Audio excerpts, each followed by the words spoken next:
Are live. Yes, we are. Yes, we are. Hey, Okay. you doing the intro? I'm doing the intro. Who doing the intro? You're already introing it right now. I'm You're introing introing right it now. right now. Welcome to the jungle. Here we Wow. are. Good afternoon. Good afternoon. Good afternoon. I am Hyacinth Henderson. We are back for transitions. It's been so long. What I Yeah. say? Yeah. It's been back from you back. Today's show is transition. You've been out of the town. Tavares is out of town. I think we'll be back. We'll be here next week. We will be here hopefully. But we've been doing a lot of learning, educating, and educating ourselves and just getting new stuff to share with our clients. I'm Robert Henderson Jr., certified financial planner, certified tax coach. Today on transition, I'm joined here with my daughter, Hyacinth Renee Henderson, who's also the co-chairman and CEO or whatever you are. You all that of the Henderson Financial Group. um, and she's not in the office. I'm the only one in the office today. She's holding it down at home. I guess she has a lot of work to do there, and thank God that we can do virtual everything now. We can work from anywhere around the globe and still get things done. So I'm really happy about that. The show must go on. Tyson, you want to tell them a little bit about you? Tell the people who you are. Yeah. Yes, I am Hyacinth Henderson, the co-CEO at the Henderson Financial Group. We are a full-service financial planning and investment advisory firm based in sunny South Florida. However, we have clients all over the world. I absolutely love what I do. I love helping people. I love the creating part. I just enjoy it. Here we are. Here we are today. So Yes. I think that's it. I don't want to get into titles. I said I'm not going to do that no more. Yes. Okay. So today, on Wednesday's show, it's called Transitions because we talk more about the mind, the subconscious mind, the conscious mind, how you feel, and just because you got to get your mind straight in order to have a good financial planning life. Because you got to get your money right. And if you wonder, you need to get your money right, and wonder why do you do the things that you do, and is there a solution, and why are you thinking that way, and who told you that? So that's what we do on transitions on Wednesday. On the weekend, on Saturday, we talk more about products, sales, strategy, financial planning, stocks, bonds, real estate, insurance, wills and trusts. We go through all that. But on Wednesday, we deal with the mind because the mind is prerequisite for you. It's the beginning, and it's prerequisite of you having a good financial life. And you have to work on it first. It's you got to in order for it to show up in your life, you have to first. It has to come from the inner. And transition deals with the inner part of you, your inner self. You know what I mean? I like that. You like that? I said your inner self. I love it. I love it. Let's add the word consciousness to it as well, because when we think about transitions, we think about the transitioning, the process. When I say the word transitions, I think about a process. I think about movement. I think about change, and changing your mind, changing your level of consciousness, increasing your level of consciousness. And as you said, you got to have that conscious part right, that mindset part, before we get into the money part. Because as I was just talking to the gentleman who's here doing some stuff in my home from you, young kid, really great guy. We've been having great conversations all day, which is kind of why I'm still in my car line attire with the hat and everything. I didn't switch over to work from home attire. But we were talking about the fact that if you just focus on money, you are behind the eight ball. You are Right. literally behind the eight ball, especially in this changing environment that we are in right now, where money, as we know it, is literally changing as we enter the world. And we in the world, but as it starts taking hold and more adaptation is happening of digital currencies, Right. like Right. digital money. I listen. All I need now to pay for something is my phone. Like I don't even need the card. So if you're only focused on money as you know it, and not the value, and not your mindset and your consciousness, you'll be behind the eight ball. So on Wednesdays, you're right, Mr. Henderson. We go a little bit deeper. I like to get deep, y'all. I don't like to play in the kiddie pool. We in the ocean. We're not even in 6 feet on transitions. We in the ocean, right, Mr. Henderson? Yeah. Yes, we are. Yes, we are, daughter. Yes, we are. So today, I want to talk about the importance of, and there's a big difference between being independent and interdependent. And I really want to talk about that because, a lot of people always think about me, myself, and I, me, myself, and I, me, me. You can never, and let me go on record by saying this, any of us, none of us, You can never reach your highest highs alone by yourself, me, myself, and I. You can never reach zenith. That's the highest point that you want to go. You can never. We all need each other. There's nobody who's independently wealthy. Okay. There's nobody on the planet who's independently wealthy. It appears like that, but that's so far from the truth. In order to really get to the top, really get some traction and go where you want to, you need other people's. And that's called interdependent. Now, you don't need to be the only one that got some sense and the rest of them don't. No, you need other people that have sense along with your sense. And then you become a team, you become a force to be reckoned with.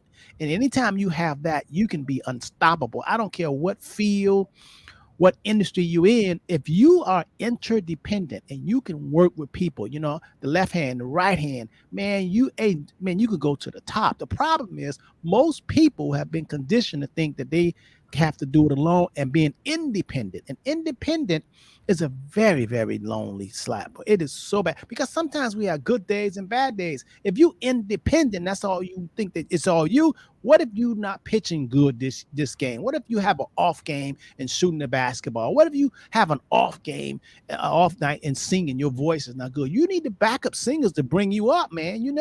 Interdependent is so valuable that a lot of times we miss it. What do you think, daughter?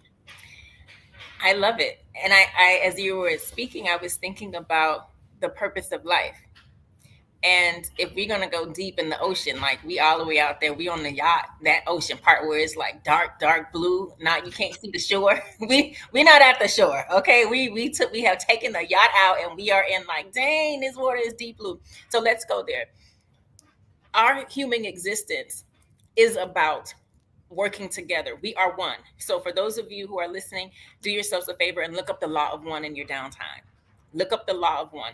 So when you start to understand that we are all connected and we are all literally here to be able to help each other, work each other, serve each other, and most important is to love one another, then you'll understand why independence is not the role that you want to play. You want to be on the team of interdependence, because that's literally what we're supposed to be doing here.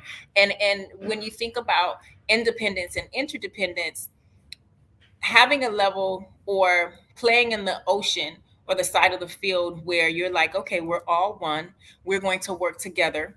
I understand the value of interdependence. You have to put your ego aside for that. You have to put your ego aside, because ego is only focused on you, me, how I feel, how you made me feel, how much money will this make me? I don't care if it hurts you. I don't care if you can't feed your kids because I've robbed you blind. This gonna make me a lot of money. I don't care if you lose your house because I scammed you and sold you a bad deal. This gonna make me a lot of money. That's independently thinking, only thinking about yourself, which is rooted in ego. That's not Yes. why we're here. Yes. So that's Yes. the depth to it. That's the spiritual principles. When we talk about, well, dang, why does it kind of work like this, or why is it that you're here? Two reasons, and then you can break this down and see how you navigate this space. The purpose of life, my belief, is two things: love and learning. Love and learning. Two L's. Love and learning.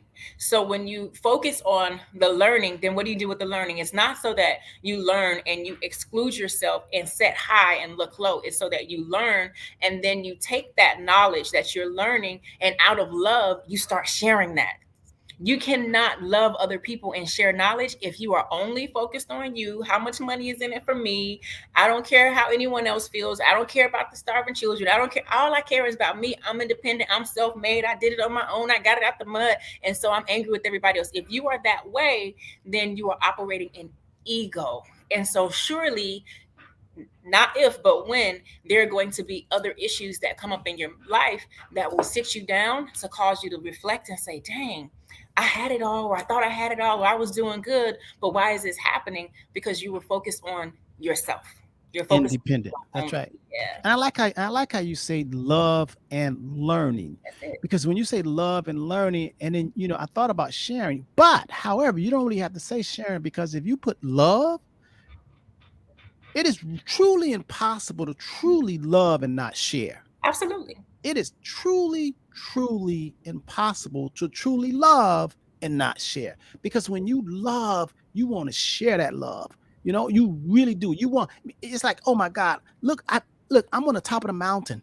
I want somebody else to see this beautiful viewpoint because you love them and because you love this viewpoint when you're on top of the mountain. You want, hey, y'all come up here. Come on, y'all down there. Come up here. Let me show you how to look at this viewpoint. That's love. And it's automatically you share. Really, really, really, and learning. Let me tell you something, man. We have been just miseducated about learning. We really have. They have just lied to us and made us and programmed us thinking that learning was from first grade to the 12th grade, 4 years of college, 8 years of college, and that's it. No, true learning is lifelong. It's forever. It's as long as you have a pulse. You're supposed to be learning. You don't get to the point where you're talking about, I'm too old, I don't need to learn no more. No, as long as you breathing, you're supposed to be learning, growing, sharing, and thriving. So getting back to today's topic is independence versus interdependence. You want to be on the side of interdependence because if you're just trying to be independent, you're going to have it rough and hard. Matter of fact, it is against universal law. It is against nature. And I'm going to give you an example in terms of metaphor to back up what I'm saying. Each and every one of us are in a body. We're in here, but we're in a body. You thinking about the body. Now you may say, hey man, as long as I got a good heart, I'm okay. As long as I don't have high blood pressure, my pressure is good. But boy, what about the kidney? What about the liver? See, we need all this anatomy stuff to work in order to be healthy. You can't just be healthy because you got a good heart.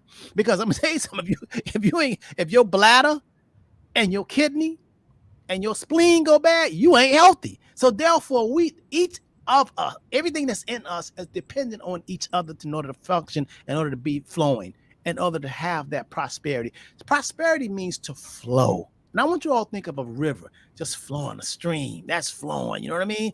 Just flowing. Ain't no clogged up, ain't no stopped up. You know, traffic, when traffic's going good, it's just flowing. You know, even though a lot of y'all want to just stop in the middle of the road and stuff, people got to go around you. But don't get me started on that traffic stuff. My daughter and everybody know that's my pet peeves. I don't understand it. I really don't, especially if there's an accident. But you just got to keep flowing. That's what prosperity is, to flow. So you always want to strive to be interdependent, not independent. Independent is lonely, it's selfishness, it's not sharing, and it's painful. When you have love in you, you want to be able to share. You want to give. It feels so good. That's why the more you give, the more you love and share, you feel real, real good. It's not just about getting money, because money, man, I tell you, man, money has ruined a lot of people. It has made a lot of people lose their minds. And money really is a byproduct. Really, if you are really healthy, wealthy, and you're loving and you're sharing and you're creating with each other, that's beautiful, man. You That's need some beautiful. money. You need some money while you're doing that too. Well, if you're doing the In right that thing, then situation. it automatically produce more currency. I mean, when we talk about money, we talk about just a medium of exchange. It could be rocks, it could be crypto, whatever. It's just trading value. I need think about really when you really think about in terms of medium of exchange, money, whether it's rocks or if it's cryptocurrency or it's gold or diamonds or whatever, anything, furs, whatever it is, if you think about it, it's still sharing. I have something that you need. You need something that I have, and I'm going to swap with you. That's still sharing. And the more you share and help other people get what they want, the more prosperous you become. Isn't that something? Isn't that Yeah. amazing how that works? Very, very, very interesting. I want to go back quickly to learning versus formal education, because I love that you brought to the conversation. You said a lot of people think that learning is just from first grade to grade 12, and they're confusing formal education, a classroom setting, with learning. I want the audience to think about the idea that you learn something every single day in every interaction that you have. There's always an opportunity for you to be learning, right? And so when you look at it that way and you say, okay, if That means even if something feels uncomfortable and I want to label it bad, or maybe I do label it bad or wrong or evil, there is always something for you to learn from this experience. So when you expand your mind to be able to see that learning goes beyond formal education, learning goes beyond the classroom, you are learning in every encounter and every interaction that you have, then you can say, okay, I got it. And you got to get this, because in order for you to maneuver through the different levels of this video game called life, when I say video game, I literally picture like so many different levels and like, okay, do I want to go in this store? Where do I want to go? But in order for you to maneuver to different levels and to different stories and things like that, when I say levels, I'm meaning different environments, different spouses, mates, different people, different communities, different social statuses, different bank accounts. In order for you to maneuver through those levels, as you're playing this video game called life, when you are in a room and you're like, okay, I've been in this room on this level for, let's say, a year, right? And I've been in this environment and I've decided that I want to leave this level and go to a different environment. Let me say that in a different way. I decided that now I want to be married. I decided that now I want to be wealthy. I decided that now I want to start my own business. You're deciding to leave the classroom that you're in now. You're saying, I'm going to leave that level. Before you leave that level, get your grip, get your backpack with all the lessons, all the notes and everything that you have taken while you were in on that level, while you were in that environment. If you do not, if you leave that classroom and say, you know what, I'm sick of this, I'm tired of being broke, I'm ready to be a six-figure chick, right? And you attempt to leave that classroom without learning, without the learned materials, without everything that you've learned, it won't be long before you come back to that level. So when you think about learning, I want you to think about it in that way. And then the loving part, when you talk about interdependence, you have to understand that love is not a word. Love is not limited to a word. Love is a way of being. It's action too. Yes, action, It's action in a way of being. expression. Yes, It's action, exactly. expression. It's a Yeah. being. It's your beingness. So you cannot say, or let me not say you cannot. You saying I love you, but your beingness, your expression shows that don't feel very. That don't really feel like you love. You saying you love me, but you keep beating me over the head. You saying Yeah. you love me, but you keep sleeping out all night. You saying you love me, but you only making decisions that benefit you. You're not thinking about the whole, the interdependentness, the connectedness of it. You're not thinking about your actions and your decisions. It don't sound like you love me, independence. It sounds like you only love you, independence. But here's the key: you really don't even love yourself, You know, because you make me think about a song called "It Takes Two to Love," and love don't. The word love don't love nobody. You ever yeah, heard the song? It takes two to that's love, before I was born. and yeah, that was before you was born. Yeah, Oh man, you gotta go. It takes two to love, but love don't love nobody. In other words, the word right. love don't love nobody. But here's the thing: a lot of times when we want to say, "Oh, you only love yourself," it's not really them loving themselves. It's really them being selfish and being an ego. Because if you loved yourself, you will want better for yourself.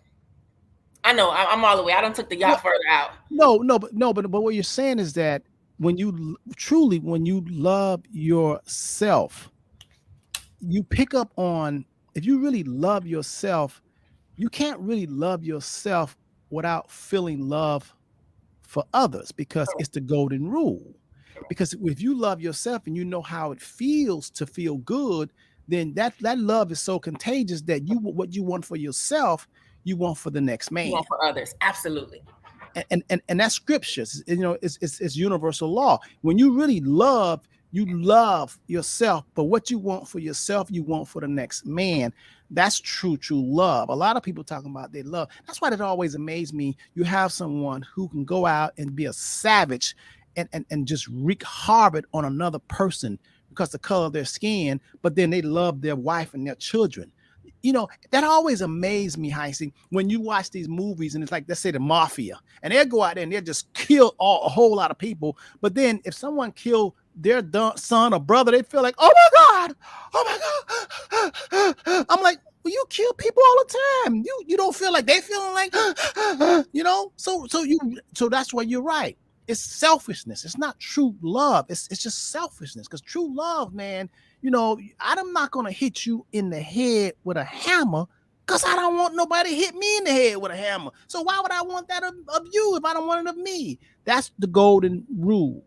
And in order to be interdependent, then what you want for yourself, you want for your fellow man. You really do. It goes hand in hand. You can't fake it, although a lot of people are faking it. Now, to pick up on what you were saying also in terms of this education that I started saying from the first grade to the 12th grade, and some people think because they go from 12th grade and go 4 years of college or 8 years of college, 10 years of college, they're truly educated. But like you said, that's academics. And that's man-made education. That's not, you could be an educated fool, and a lot of us have come across them, right?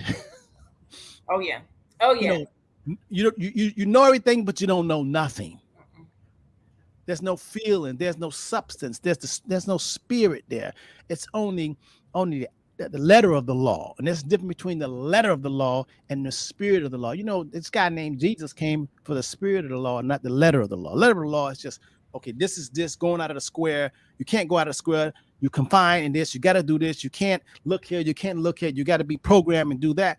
And that's not education. Education is really learning, being fluid, being able to ask questions, being able to look over here, look over there, not being a robot, just being fluid, actually being able to explore, to grow is limitless because we came from a source that is limitless. So anytime I find anyone trying to confine me into a certain belief and it's not love, unlimited with no if it have walls around it, I know it cannot be true. It can't be true. When you thought it when you mentioned the gangsters and how they are so distraught when someone kills their family members, and is it love? Do they understand if they can't understand love? Right. I thought about my favorite movie of all time, Godfather 2. Favorite movie. Oh my God. When y'all humans get to acting up, I'll be like, okay, it's not just me. This how y'all act, right? So favorite movie when Michael Corleone, right? You see at the end when he had to kill his brother, right? Oh yeah, yeah. So, and he waited till his mom passed Pass. because he Right, knew it would break his mother's heart. right. So when I think about that and I think about the action, did he really love his mom or did he love himself or was he void of love because he was killing other people and he then still killed his brother? I mean, his brother tried to set him up. I mean, it's hard, but it's fair. I mean, I understand, but it just makes you think about love on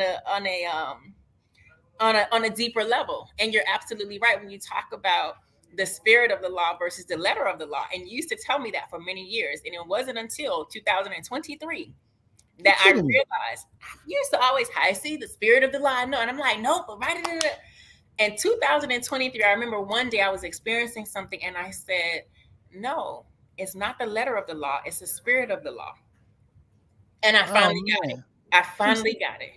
wow. That makes me feel so good. Nah, oh man, I know that light will come on one day with that. And you said you just got in 2003 this year. 23, yeah, Oh, that's absolutely. pretty good. Because y'all, all my children have heard me over and over. Y'all, Miss Dupree, y'all, oh my God, my children have heard me talking the way I talk since they were born. Absolutely. They, Absolutely. they, they really have. I knew that when I was really young, a teen. Matter of fact, I was talking with Neil Muhammad. He was asking me when did I get this insight, and I said it has to be a gift from God because I didn't make myself. When I started looking around, and I know that I'm in this color, this hue, this blackness, but I know that there is a God and created everything, and I know God don't create no junk. So what they trying to tell me about me and my people, just because of my color, of my skin, it cannot be the truth. So it has to be opposite, and there's a force. So I didn't get mad about it. I just was able to start forming two viewpoints. In other words, using my third eye, saying, it's always two things going on. But Heisey, when you say you got it, when I always saying, they people like to oppress people, and they use the letter of the law. And there's difference between the letter of the law and the spirit of the law. If you ever, if anybody ever heard of read or really understood the whole story, this story, this guy called Jesus Christ, he represented the spirit of the law, not the letter of the law, because the letter of the law is so unforgiving. Hmm. Yeah, it's so unforgiving. And I should tell the story when I explain what was the difference between the letter of the law and the spirit of the law. Here is a castle, and you have a security guard dressed up in his garb, his soldier. Picture in your mind a soldier, and the palace is right back there, and he's out front, and he has his gun, and his orders are to let no one pass that line. That is the rule. It's a written rule. That is the letter of the law. If anyone passes that line to go toward the castle, shoot to kill, then that's on page 265 in the rule book. That is the letter of the law. Anyone past that line, the crowd, you cannot go past that line. So they got it. It's written. It's a law because you cannot pass that law. And if you go past that law, you will get killed. You will get shot by the guards. So here is a crowd of people looking at the palace, just admiring it, because the king and queen passing through. And here's a lady with a child in a carriage. The lady is taking pictures looking at the castle. The little infant somehow crawls out of the carriage and goes past and crosses the line. The letter of the law is already written. Anybody that Ain't passed that it? line, That's they right. got to be executed, got to be shot. And they shoot that baby. Shoot that baby. And if the They mama will go not. after, she getting shot too. And the mom go after she getting shot She's too, not back. because the letter of the law says don't go past that line. Everybody know that, okay? But stuff happens. Jesus came to say, listen, the laws was not made for man. Man make the law for yourself. The spirit of the law says, do not, although that's a baby, and the baby crawled out and passed that line. The spirit of the law says, do not shoot that baby. Right. And the mom who goes to get the baby, do not shoot her either. Right. That's the world that we live in right now. Right. That is the world we live in right now. Jesus came to the planet to help people to understand there's a difference between compassion, love. That's why he talked about the Sabbath day. You know, he talked about when they said rules, you cannot work on this day, and they will punish you or put you in jail. But they said, he gave an example. Well, what if a donkey or mule fall into a ditch? You gonna just let them stay there because of the letter of the law? No, you're gonna get the donkey out, even though it's a day of Sabbath. That is the spirit of the law. And today, a lot of people don't understand the difference between the letter of the law and the spirit of the law. And you always have to have, and that spirit comes with compassion. And we all need that. Compassion, understanding, forgiveness, all that good stuff, man, of the higher self. It's when you are living from your heart, right, and being embodying the essence of love and not ego. That's the spirit of the law. The letter of the law says, nope, this is what it said. This and let me help you break this down in everyday terms, right? So, Mr. Henderson, you gave a beautiful example of the guards and the castle and the baby and shooting. But in your everyday life, you're like, okay, how can I know when I'm living by the letter of the law versus the spirit of the law? See everyone as a childlike, right? So what that means is understanding that although in your mind this is the way that it should be, this is the truth, and I've been repeating this a lot lately, every truth is but a half of a truth.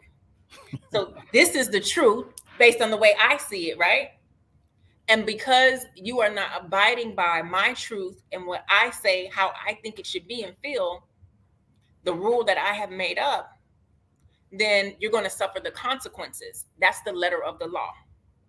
When somebody does something that you don't like, when somebody does something that you deem is not, how could you do this? This is wrong. You shouldn't have done that. You're holding them to a letter of the law. But if you take a minute and look at everyone as a human, as a baby, and say, wait a minute, All right, obviously, it got to be something that you don't see it the way I see it.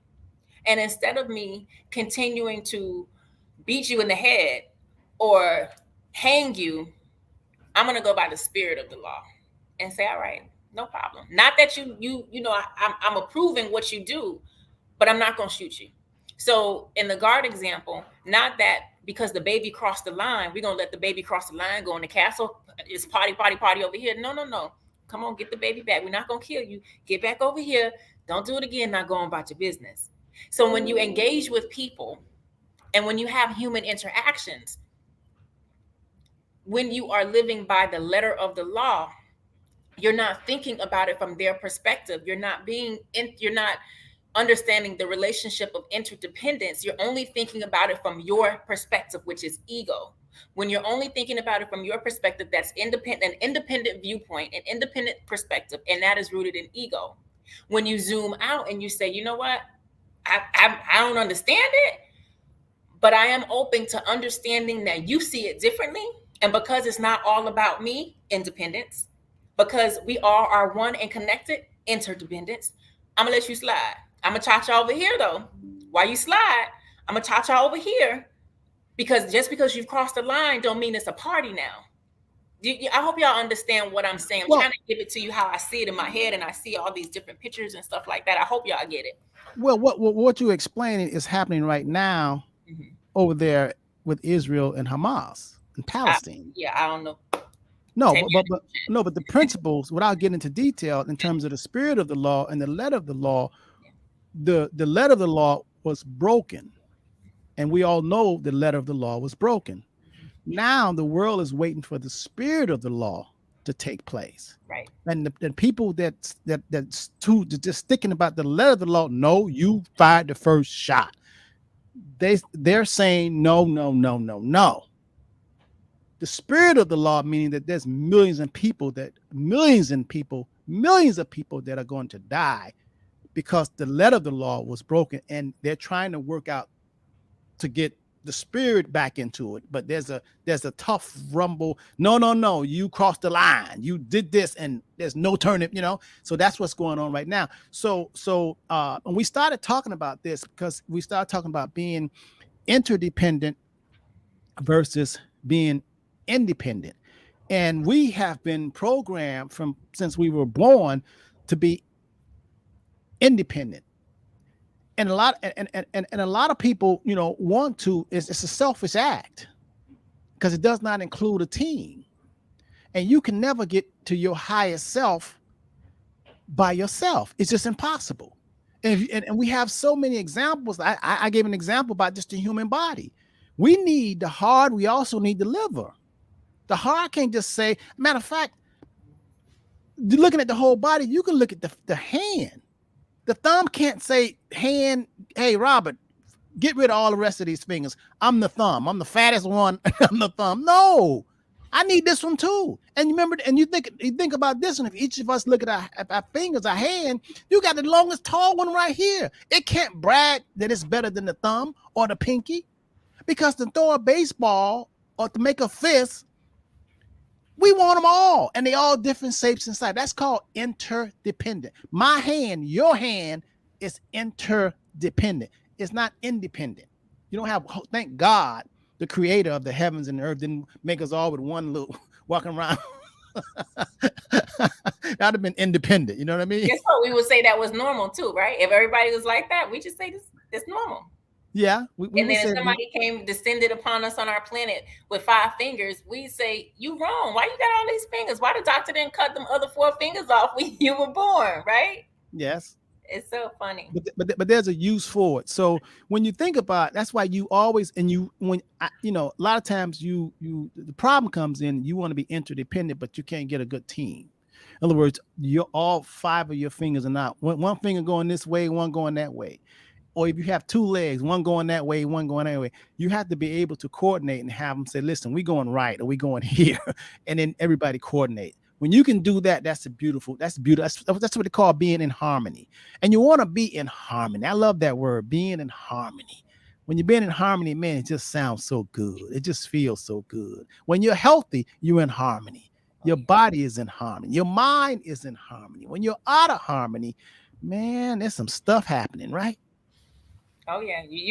When you're out of harmony for too long, disharmony breeds disease, right? So when you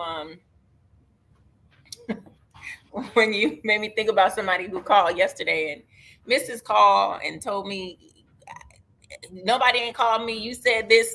I said, well, sir, I create the emails. I know what the email said. No, no. I said, you know what? No, no problem. How can I help you? Well, I want some life insurance. Okay. Well, how's your health? It's good, except for. I said, so I said, okay, I'm gonna take down this information, take this down, and get you a quote. But I immediately knew by the way you called my office, arguing with me about my procedure, that disharmony created that disease in your body. So you got to think about that. But I said, okay, sir, all right, I'll give you a call back. If not tomorrow, I'll call you back on Thursday. All right, have a good day. He called here trying to tell you something. You told, oh my God, isn't that something? Yeah, that's, but yeah. So what we want to do is you want to strive to be interdependent, to help. Because me, Robert Henderson, as long as I learn and study, I still need a team. I really do. I mean, there's nothing better than being in harmony with like-minded. Each and every one of us are different, but that's how you create growth and you grow. I mean, you look at a basketball team, or they won the World Series because they all worked as a team individually, and we all are individuals. Creator made us all individuals, different fingerprints, different DNA, just everything is different. But you come together and you want to be interdependent. So stop trying to ride off or be on your own. I remember I had this guy that said he wanted to do what I did. In other words, he wanted to be, a stockbroker, a financial planner, or, he wanted to, but he said he didn't understand why would I take all the knowledge that I have and share with other people. He said if he had all the knowledge that I have, he would stay home, lock his door, and make all the money that he could. That was his mindset. He thought I was crazy getting on an airplane, going to New York and seeing a client or whatever. He says you going 30,000 feet, risking your life, and you helping other people to get the knowledge that you have. He said he would never do that. He said he would never do that. Now, when he said that, he was rich at the time when he was saying that, and I wasn't. He was rich. Years later, the tables turned. He's not. He's no longer. He kind of fell out. Um, but I think that he's got more understanding now Yeah, because because you, it goes against your purpose of life. You have to love. An act of love is serving people. You can't just get all the knowledge and just say, or all the knowledge, all the money, all the stuff, and sit high and look low, and it's just me. Why are you doing that? All right, the creator gonna show you something real proper, like yeah, real quick. Yeah, and it did because he didn't think that he was going to violate man's law, but he violated an invisible law, the universal law, the law that you can't even have an argument with. It just is. It's nature. And that's what takes place. So yeah, I mean, good afternoon, Mrs. Redhead. Good afternoon, DeLawrence Moore. Good afternoon, Miss Anna Dupree. Had a lovely time with you guys last Saturday. Good afternoon, Tracy. Also, I know you guys tune in, and there's a lot of people that tune in to us that don't sign in, but that's okay. We wishing you the best, and we hoping that you understand it and learning more about being interdependent. A lot of married couples have problems when they're not interdependent. They're trying to be independent. It's like, I'm working, I don't know what he got, or I'm working and we've married, but I don't know what she got. I don't know what she had. I don't know what. I don't understand. The reason, one of the reasons why I have been married, may be 37 years, been together 40 years, is because of the interdependence. I do certain things well, and then she does certain things well that I wouldn't do, and she do things that I wouldn't do. And Heisey always tease me about I have an advantage because I don't have to cook and clean and doing a whole lot of stuff. But I always say to Heisey, the time soon will come. The creator has a plan, and everything's going to work out fine. And you know, at Heisey at her age, she's much more stronger than I, because I don't know how you do it. Be a mother, but take care of your mind, body, and soul, and be in the office. And whether that, I always thought that was a phenomenon. I mean, so you're gonna get your rewards because you're doing a whole lot of good things. A whole lot of good things. It seems like someone once said, matter of fact, me and James C was talking about this. That someone said, oh Lord, why you put me in all this turbulence, all this rough water? And the answer came back and said, because I knew you could swim. A lot of Right. people can't swim. I, I, I know that story. A I, lot of people can't swim. I know that story. But too Yeah, much is given, much is required. absolutely. I remind myself of that. Too much is given, much is required. And so, I mean, what else I'm gonna be doing, right? You can't go back now, Well, you, right? no, Remember, well, you say what else? I mean, you because you know now. it's so, it's like, it's kind of tricky. Because remember, I asked you this when I was in your, maybe 2 weeks ago. I didn't come in last week. So maybe I popped in to help you with your computer. And I said, like, what if I just want to be regular at this point? Remember, I said that to you? Yeah. I said, what if I just like, okay, just you just can't. What it's like, oh God, what's the elder's name? Gregory, Dick Gregory. He said, once you put them special glasses on, baby girl, you can't take them off. Once you see, you can't unsee. Right. So once you reach a certain level, you can't just stop and say, okay, now I just want to be an average human or a regular human. It doesn't work that way, right? No. That's what you No, it told me doesn't. last week when I was in there. Like, No, what's no, up? no, What's it happening? doesn't. No, it doesn't. As a matter of fact, it's more the higher you go, You gotta keep. uh, the you realize it's like being in the first grade and all of a sudden, you study hard. Now you're in the second grade, and then you keep studying. Now you're in the sixth grade. You know, I was. It made me think about when I was going to this New Thought church, and after I got my wings and I could fly, and the minister told me why I don't go back to church, that church. And I told them that it's like me going back to the second grade.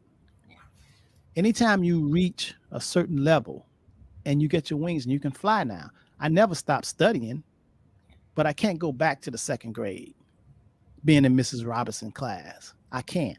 I already went to the third grade, the fourth grade, the sixth grade. I graduated, went to college. Went to school, went to, you know, masters. I mean, you can't go back and have working on a PhD and then say you're gonna go back to the second grade because it was comfortable. You've outgrown it, and when you outgrown, that means it's time for you to go. It's against universal law to outgrow something and then go back to something that you've outgrown. Now, it feels comfortable and it's easy, but you're cheating progress and you're cheating evolution. So a lot of times, you might have been with a date or been with someone and you want to go back, but what you're doing is you're cheating evolution, evolving because it was comfortable. And that's not the way it's supposed to be because now you're breaking the universal law. It's time for you to go on because there's something else that you have to see and witness and learn. So It's using the example of going back to the second grade after you have successfully passed different levels and gone through different levels, high school, college, master's, PhD, and you're like, but man, in second grade it was a great time. We could eat snacks in class and we take could a nap. hang with our friends, take a nap. I didn't have to do those chores. Like it was second grade was a great time. And so if you say, okay, I'm gonna go back anyway, you can't fit in that desk. You try to No, sit there, you try to fit. You may be able to get in there depending on how much gluten you eat. You might be able to squeeze in that desk, but you're going to be uncomfortable. So what once was comfortable will soon become uncomfortable because you have grown past that. And now you put yourself back in a level of sitting back in that uncomfortable space and stunting your growth and your continual process of evolution because you want to go back to something so comfortable. It's like you said, when you get your wings, when you learn how to fly, at first you want to fly. You want to fly. But then when you learn how, you're like, oh wait, I'm up here, like I'm flying, like, oh, this come with flying. Okay, I got to do this to the wings, and I got to do this, and I'm flying, and can I just sit down? No, no. yeah, Megan says that cheating progress definitely hit hard. Yeah. I mean, when you be true to that self, Woo. um, we are created with spiritual beings having a human experience. All of us are far more greater than we can ever imagine. And that's why we have to keep learning and growing and doing things differently. When you are in a place where it's so comfortable, but it's so easy and it's not even challenging, you're in the wrong place. That's second grade. And then you feel like you in a place that you can do so easy with your eyes closed, but they paying you on that job.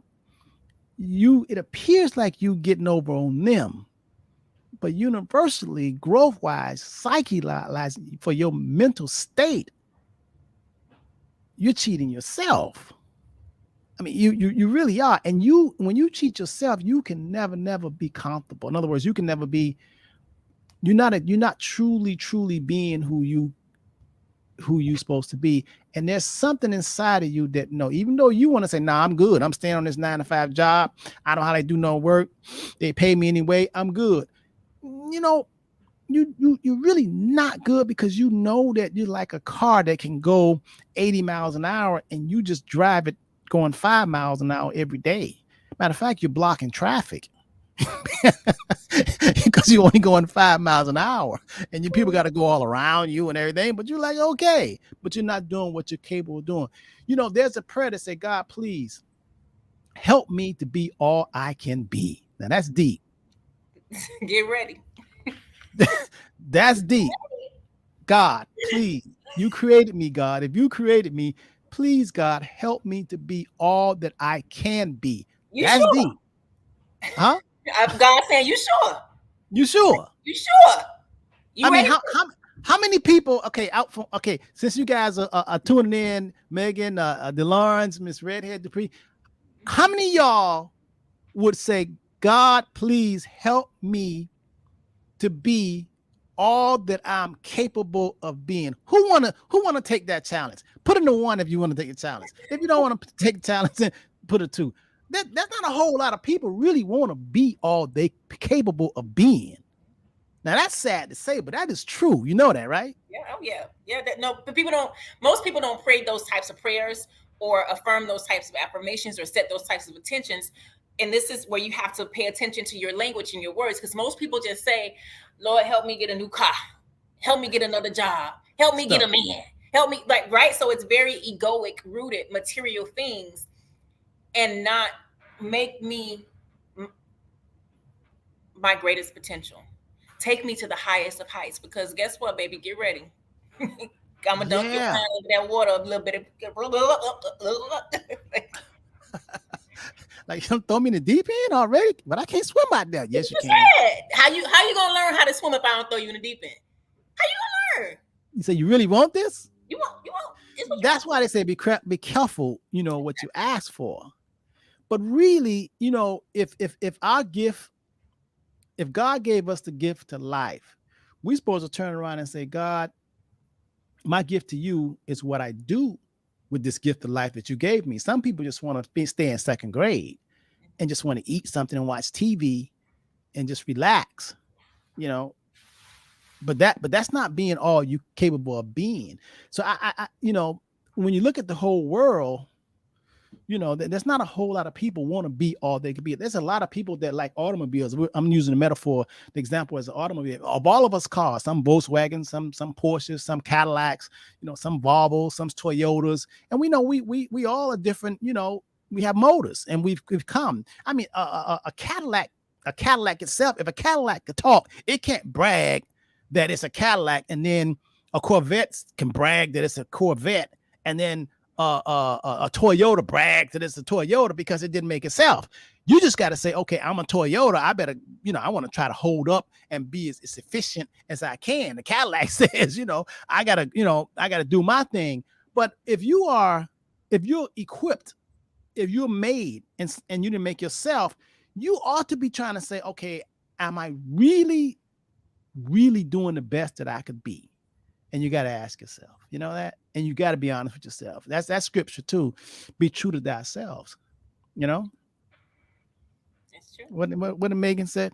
Megan said, "Well, I just told my therapist the same thing Heisey just said. I just want to be normal. While I'd love to say number one, I'm not fully ready to say that." Thank you for your honesty and your transparency. Ah, Megan, normal, normal, normal, But you man. can't, what's normal, right? So then we go into like Oh, what's normal and what's your level of normal. And does that mean you're just going to be stagnant and stay there? Because while I kicked my feet up in Mr. Henderson office, he was my daddy at that time, right? When I kicked my feet up and I'm like, bruh, can we just, I, that was a moment in time. Like, as soon as I got in my car and came home, it was bad. Like, we can't, we really can't. We really can't. What is normal? Because you yeah, can't go back, because if you are not evolving and growing, then you're dying, right? yes, Right? you are. You're You're dying. waste. So You waste. You are a waste. You're like a reject. You're like something that, that they they put you now. You in Marshalls. right, right. And so then the you know, uncomfortableness with that, right? Because you we know. use different examples. An example that came to mind is you squeezing yourself and your favorite pair of shoes, knowing they two sizes too small. These used to be your favorite pair of shoes 2 years ago or 10 years ago, and you love them so much, and you haven't been able to find them, and you keep putting your foot in them because these are the ones you have, and you're going to suffer the consequences of consistently shrinking yourself, playing small, putting yourself in that space. I'm going to give you guys a quick example before we go when we talk about words. So I remember a few years ago when I had my experience with COVID, and at that time I was juicing ginger shots, steams, and da da da da, and I caught it my birthday weekend. And I was like, how is this happening? Right. So anyway, as I worked through that, I remember saying, I want to have optimal health. I want to be in the best shape of my life. I don't want to just live long. I want to have optimal health and have my body function properly, because obviously something that I am doing is not what's appropriate for my body, because I was still able to. Baby, do you want me to tell you how I eat now? Like I was telling Mr. Henderson last night, I got to go home and cook. And he's like, that sounds like such a chore, right? Because there's no processed food, there is no fast food, there is no gluten, there is no alcohol there. So you want to have optimal health? Let me teach you how to learn your body. Let you go over here and start getting these services done. Let me show you how to have optimal health, right? And so there was a lot that I had to give up in order to have my desire of having optimal health. And when I look back and I remember as I was going through, different, processes and learning my body and things like that, when you grow up on the sad diet, standard American diet, where you eat regular food like substances, and you think that that's food, it's a certain mental component associated with that, right? So, and there are certain memories associated with that. So when you go through the process of changing the way you relate to food and changing the way you fuel your body so that you can have optimal health, there's an emotional component and emotional processing that comes along with it, which is why it's so difficult for most people to do it, which is why we have a lot of overweight people and a lot of people who eat food and afterwards their body feels bad. But it takes a lot of work to be able to say, I'm going to stop doing that and do it this way. I was speaking to somebody the other day, and she was saying that she's a caregiver, and she said, she has a patient in her 80s who has been in kidney failure for years, and she doesn't do any dialysis. She only eats certain foods and things like that, because we were talking about, why I don't get my mom fast food and stuff like that. She said she only eats certain food, and she said, but my mom, she had kidney failure and she had to do dialysis until she died, because she wouldn't change the way she ate, because she was so used to eating that way for a long period of time. So I'm sharing this example because anytime you ask for something, as Mr. Henderson said, I want to be the best that I can be, there are going to be several layers and processes that you're going to have to go through to be able to become the best that you can be. And it's going to be an emotional journey, a spiritual journey, a mental journey, and a physical journey. So when you think about the things that you want and the things that you ask for, be very mindful of your language and ask yourself, am I really asking to be the best that I can be? 99% of people don't. You just Because ask it's for trade offs. Because it always comes with trade offs. absolutely. And now they're trade-offs. But when you ask, especially depending on the calling that's on your life, you know who you are. If you got a certain calling on your life, you know that your words, that them things manifest like that. You can ask for it, and your special order cook is waiting by the door. Your special order cook ain't on vacation. What I'm saying is you can ask and immediately changes start happening in your life. You start getting downloads and you're tapped in to make these changes. Some people ask and they be asking for 20 years because they special order cook. I don't know where they at. Yeah, it's something magical when you ask, seek, and knock. It's like the invisible God, the universe is just they're waiting for you to say, okay, they get it, she get it. Let me put this person in their lives. When it comes to the name of our topic today was uh, being the value of being interdependent versus being independent. Independent ain't it. You want to be interdependent. That's why we're here at the Henderson Financial Group to be a part of your interdependence. That's you, and then there's us. Okay, and then there's many, and we have a whole lot of us. And you know, from from the attorneys, from the wills and trusts to the insurance, we have a lot of partners. So we know we can't do what we need to do by ourselves. We can't lean on our own understanding, so we get other people involved. And you, the problem that each individually have, if you're not really being all you could be, is because you're trying to do it all yourself. So you got to become interdependent. And the Henderson Financial Group is your first stop to making that happen, to becoming interdependent. Now you can call our office at 305-825-1444 so we can help you be interdependent. Because there's a lot of things you don't know that we can help you, that you need to know. But you have to ask, you have to seek, you have to knock. And yes, like Heisey said, there are going to be trade-offs. How can you expect to get something different and keep doing the same thing? If you want a different result, you got to stop doing some things. You got to trade off. If you don't want to be an alcoholic no more, you got to stop drinking alcohol. You can't have both at the same time. No, you can't have duality. It's got to be one or the other. That's it. Just like Heisey said, you got two truths. That's your truth, and it's this truth. Which one's working for you? You know what I mean? You know what I mean? So I want you to be able to go to our website at www.hendersonfinancialgroup.com. And you can also call us at 305-825. What is it, Heisey? Say it again. 305-305-825-1444. Once again, ladies and gentlemen, that is 305-825-1444. And we get clients all over the country, out of the country too, man. You know, we've been getting some good calls lately too. I've been loving the people that we've been magnetizing. I'm like, okay, vibration, come on, give me all the good people. Like I've been having a great time. With if any new people are calling, I love y'all seasoned clients. So I want to call y'all old, but the people who've been calling recently, and oh my God, we've been vibing. We've been vibrating at a great frequency together. And I'm like, yes, I love this. Let's do it. It is time to get your mind right. It's all about me, myself, and I. You have to get your mind right, and you have to become interdependent. You're not alone. You are not alone. I'm stop. All right, Heisey. We get ready to go. It's got to get out of here. Got a lot of work to do. Okay, all right. I mean, you got you want to break karaoke machine? I got strobe lights in here too. Full concert. Are you doing this? No, you good at what you're doing here, okay? Tyler, bring out them strobe lights, girl. Your grandpa on the show. All right. Thank you all so much for joining. We will be back. Mr. Henderson will be back on Sunday for the Saturday Understanding Money Show. Saturday, not Sunday. Saturday at 9 a.m. in the a.m. The Understanding Money Show will air with Mr. Henderson, James T. Thomas, and Linda Harris. And then next week, we'll have programming lined up then too. All right? Transitions. Next week, Wednesday. I'm not sure about Monday. We'll see. No, you got to. No, they need to know more about mortgages. So you and Tavares need to get that going. I'm gonna come in as a guest speaker. As a matter of fact, I want to come in this Monday as a guest speaker. On Monday. Megan, okay.